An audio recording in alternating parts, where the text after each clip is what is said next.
J'ai écouté François Bayrou hier. C'est vrai que le monde est flou pour François Bayrou. Les retraites, par exemple, peut-être bien que oui, peut-être bien que non. Si vous pouvez me dire ce qu'on va faire sur les retraites, vous êtes très fort. Non, mais c'est plutôt été un discours d'abord apaisant, parce que c'était finalement c'est pas si mal dans ce monde tumultueux. J'adore Éric Woerth, c'est un chapitre gigantesque. Je vous demande la retraite. Qu'est-ce qu'il faut? Quelle est la position de Monsieur Bayrou sur la retraite? Je dis peut-être bien que oui, peut-être bien que non. Il ne suspend pas, il ne retire pas, puisque c'était dans l'actualité encore hier à la même heure. Et ça, c'est évidemment une bonne chose. C'était absolument effrayant de penser qu'on puisse suspendre ou mais pire c'est retirer. Quoi sa position? Et sa position, elle est de dire, je dis ce qu'il a dit. Il réunit les partenaires sociaux pour regarder si on peut mais dans faire des réformes sur la réforme. Bon, moi je pense mais vous-même, vous n'y croyez pas. Je vous écoute, je sens, même vous avez du mal alors que vous êtes dans sa majorité. La discussion autour de la réforme d'Elisabeth Borne, puis toutes les réformes précédentes, il y en a eu une série, 3 ou 4 notamment très, très notoires, on constituait, in fine, ce sont des réformes d'efforts. On demande des efforts. Et personne parce qu'on ne veut a besoin les faire. d'équilibrer le système. C'est logique. Et d'ailleurs, le jeune Nicolas qui est là avec nous, il portera à un moment donné, quand il commencera à travailler, qui sera journaliste, qui sera très bien payé, donc ne lui sabrez pas le moral. Il continuera.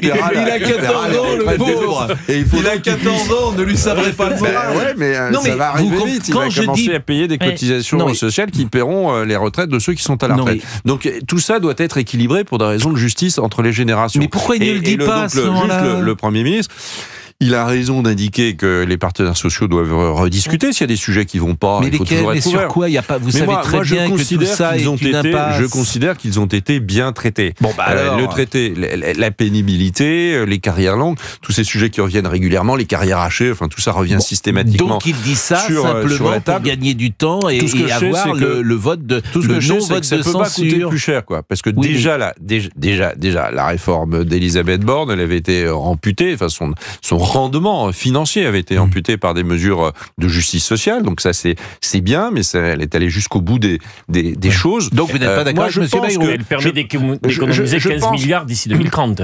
Oui, donc c'est très en net, c'est très bien, mais en fait c'est plus que ça, mais comme vous rendez 5 ou 6 milliards par des mesures d'accompagnement, et c'est très bien comme ça. Mais il faut quand même regarder le système de retraite. Il est quand même en déficit entre nous. Oui, mais qui est en déficit? Qui est en déficit, M. Woerth? Tout le monde, le système général. Non, le privé n'est pas en déficit.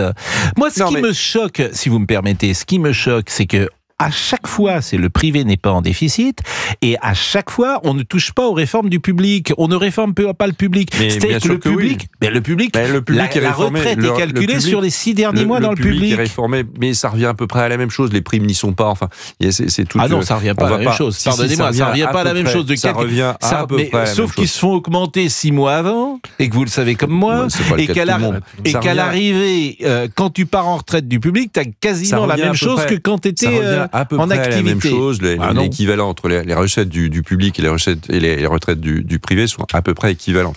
Mais je dis pas qu'il faut pas revoir beaucoup de choses. Moi, ce que je crois, c'est que l'intérêt de la réunion des partenaires sociaux, pendant longtemps, de façon apaisée, c'est-à-dire pas au milieu d'une crise sur la réforme des retraites, elle doit non pas porter sur des améliorations, comment dire, en général, amélioration, ça veut dire que ça va coûter plus cher, sur des améliorations d'un système qui est presque à bout, mais de se projeter dans le cadre d'une réforme à venir, dans les années qui viennent, puisqu'il faut régulièrement régler les conditions du système, et qu'on puisse se dire, est-ce qu'on doit accompagner par un peu plus de capitalisation pour que les gens puissent cotiser pour eux-mêmes? Est-ce qu'on doit donner plus de pouvoir aux partenaires sociaux dans le cadre de comme ils le font pour l'AGIRC et l'ARCO, c'est-à-dire les régimes supplémentaires ou complémentaires? Est-ce qu'ils doivent être plus... Qui sont bien gérés, d'ailleurs. Plus d'importance. Ouais, mais parce qu'ils font des trucs parce qu'ils acceptent des choses qu'ils refusent dans le cadre du régime général. Donc toutes ces questions, elles doivent venir. Comment on traite les carrières hachées? Comment on fait qu'au fond, un jeune qui aujourd'hui va faire des études, donc va accumuler 43 ans ou plus de cotisations, cotisation pendant longtemps, il va avoir le droit de partir à la retraite à taux plein très tardivement. Ce qui d'ailleurs, c'est pour ça qu'il y a à la fois des trimestres, ça pourrait être des points, et puis à la fois aussi un âge, parce que entre ceux qui rentrent tôt sur le marché du travail, ceux qui rentrent un peu plus tard mais qui ont fait des études, ils sont pas en vacances, ils travaillent. Donc tous ces sujets, on pourrait les regarder de façon extrêmement... Je pensais que vous alliez être un peu plus sensible à la convocation d'un conclave quand même. Alors le mot conclave m'a étonné effectivement, puisque c'est un mot plutôt de la chrétienté. Bon film récent. Non, vous l'avez. Alors ne me dites pas ça parce que moi je l'ai vu le film. Vous l'avez vu aussi. Oui. Et vous avez aimé la fin du film? La fin du film. Non, la fin du film, elle est assez noire.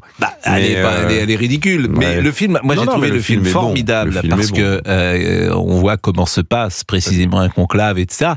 Mais on va pas spoiler comme on dit. Mais celui qui devient pape, la salle riait à la fin parce que je suis pas sûr que la fin soit réussie. Mais bon, peu importe. 11h41. Je vous rappelle qu'Éric Woerth, vous avez travaillé avec Laurent Wauquiez, vous étiez en tout cas dans le même parti, et que vous êtes sans doute plus proche sur ce sujet de sa sensibilité que ce que j'ai entendu hier dans la bouche de François Bayrou. Mais c'est vrai que l'âge n'est pas un sujet tabou, il a raison François Bayrou. On peut continuer à augmenter l'âge de la retraite. C'est un sujet. Je crois pas qu'il l'entend. Vous souriez, mais je crois qu'il l'entend pas vraiment comme ça. C'est le sujet des autres pays européens. Oui. Je le dis sans vouloir provoquer personne, mais l'espérance de vie continue à augmenter. Alors elle a marqué un palier, puis maintenant elle réaugmente. Et quand on est 20 ans, 25 ans à la retraite, alors c'est différent. Il y a des gens qui ont des boulots plus pénibles, ou dans des régions on vit moins longtemps que dans d'autres, etc. Tout ça, je le sais bien. Enfin, à un moment donné, on travaille un peu plus longtemps. Parce que c'est un système qui nécessite cela. La vraie question, elle n'est pas tellement de remettre de la justice dans le système. Il y en a déjà beaucoup. Il faut continuer à le faire. On est en France. Ok, mais il faut préparer les entreprises ou les administrations à accueillir des salariés qui seront de plus en plus âgés.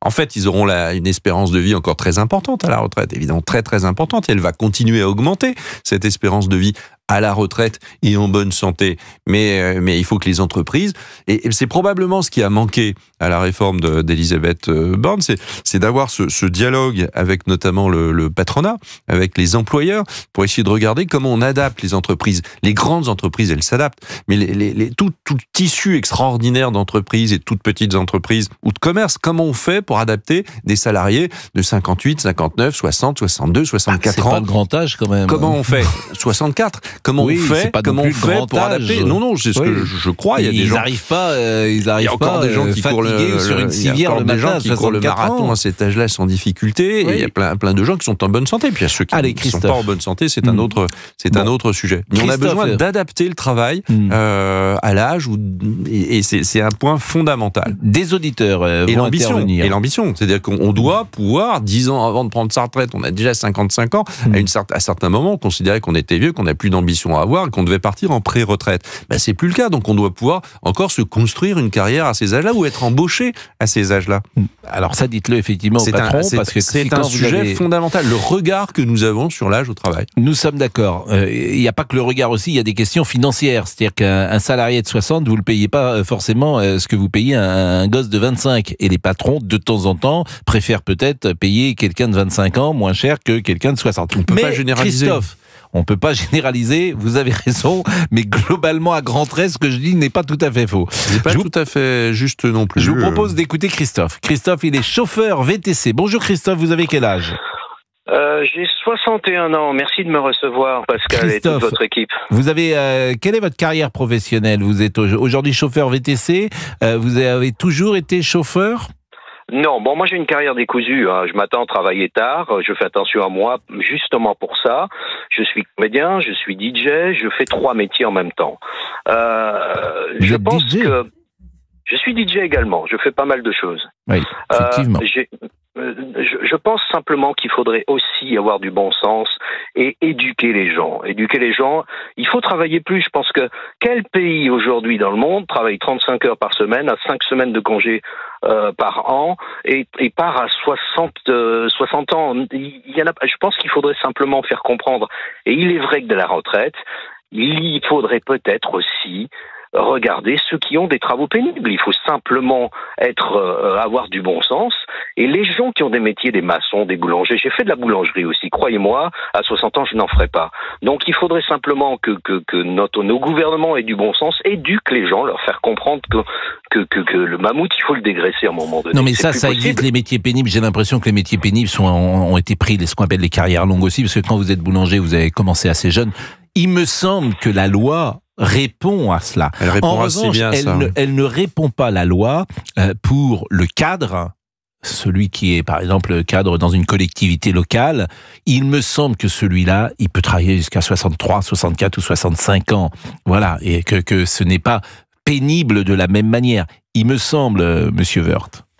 Oui, la pénibilité, c'est un sujet majeur, mais concrètement assez difficile à mettre en œuvre. Donc la loi, il y a plein de dispositifs, on peut partir plus tôt dans un certain nombre de conditions. Il faut un peu l'objectiver, parce que si vous êtes en pleine forme, il n'y a pas de raison de considérer parce que vous faites tel métier. Vous voyez, l'attachement au métier est compliqué, parce que des métiers, il y en a plein de nouveaux tous les jours, et donc on a du mal. Il faut juste regarder la situation physique d'une personne qui a travaillé, et le lien, évidemment, entre une situation dégradée, le lien évidemment avec le Mais Christophe, métier. Par exemple, vous êtes fatigué. C'est ce qui est fait. Christophe, vous vous trouvez fatigué dans votre métier aujourd'hui? Vous êtes chauffeur du tout. Alors vous faites plusieurs, je ne sais pas comment vous jonglez, comment on peut être à la fois chauffeur VTC et DJ, et puis il y a un troisième métier, avez-vous dit? Vous savez, je suis également comédien, donc moi je cumule 3 jobs. Bon, c'est vrai que je suis pas marié, j'ai pas d'enfant, mais je voudrais juste permettez-moi juste de rajouter un truc. Il faudrait peut-être se poser la question dans ce pays qui, vous parlez de cocaïne tout à l'heure, on consomme de plus en plus. On est le pays le plus aidé au monde.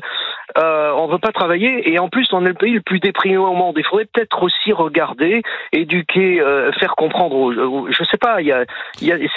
C'est toutes des choses à remettre en oui, mais c'est pas à l'État c'est pas à l'État de faire ça. Chacun peut se prendre un peu en main, Éric Woerth. En fait, on peut pas. Oui, le problème, c'est que ça fait 50 ans qu'on les prend pas en main. Non, mais Christophe dit des choses vraies. On peut pas dire, on peut pas par la retraite résoudre tous les problèmes de la société.